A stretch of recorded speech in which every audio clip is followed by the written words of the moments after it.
សូមគោរពជំរាបសួរពុកម៉ែបងប្អូនដែលស្នេហាវិស័យកីឡាប្រណាំងទូកប្រពៃណីជាតិខ្មែរដែលជាកីឡាដែលដូនតាខ្មែរយើងបន្សល់ទុកឲ្យឥឡូវសូមអញ្ជើញបងប្អូនទាំងអស់គ្នាមកតាមដានបន្តទៀតក្នុងសកម្មភាពមួយចំនួនក្នុងការកសាងទូកចំណុះ12នាក់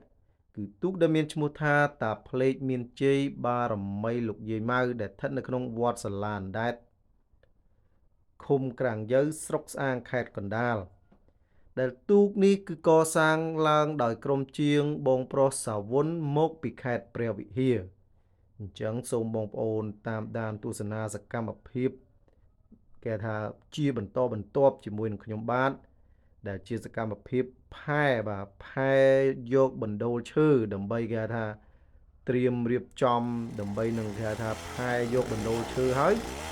បណ្ដូលឈើហ្នឹងគឺមិនបោះបង់ទៅណាទេគឺសម្រាប់យកទៅធ្វើជាក្តារបង្ក្រាបឬក៏បងប្អូនខ្លះហៅថាក្តារសាបអីចឹងទៅបាទហើយខ្ញុំឃើញថាសកម្មភាពយ៉ាងមមាញឹករបស់បងប្រុសសវុនកំពុងតែផែដើម្បីយកបណ្ដូលឈើចេញមកហើយបងប្អូនហើយឃើញជាក់ស្ដែងនឹងភ្នែកពេលដែលខ្ញុំចុះទៅថតផ្ទាល់គឺឃើញថាសាច់ឈើគេថាម៉ត់ល្អមែនទែនបាទសាច់ឈើនេះគេហៅថា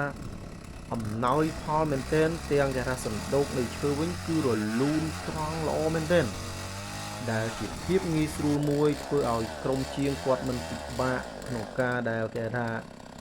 ផែឬក៏លុញគុំព្រៃទេដោយសារតែគេថាឈើទាំងពីរដើមនេះគឺអំណោយផលល្អមែនទែនហើយសាច់ឈើវិញគឺអត់មានគេថាមេស៊ីស្អុយឬក៏អីទេបាទគឺឈើនេះគឺសាច់ហាប់ល្អណាស់ហើយសាច់ម៉ត់ល្អមែនទែនបងប្អូនហើយបើឈើល្អយ៉ាងនេះខ្ញុំសង្ឃឹមថាក្រោមស្នាដៃរបស់បងប្រុសសាវុនគាត់នឹងខិតខំផ្ចិតចង់ធ្វើទូកតាភ្លេចមានជ័យបារមីលោកយាយម៉ៅកាន់តែស្រស់ស្អាតរួមទាំងអាចនឹងមានល្បឿនល្អផងដែរបងប្អូនអញ្ចឹងសូមមើលវីដេអូនេះជាបន្តបន្ទាប់សូម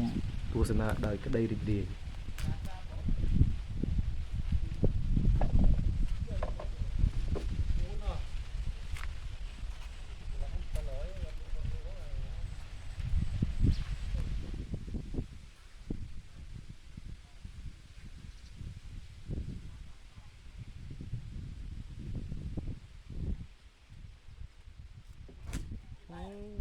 អូនខានមកយូរកន្លោះមកហើយនោះ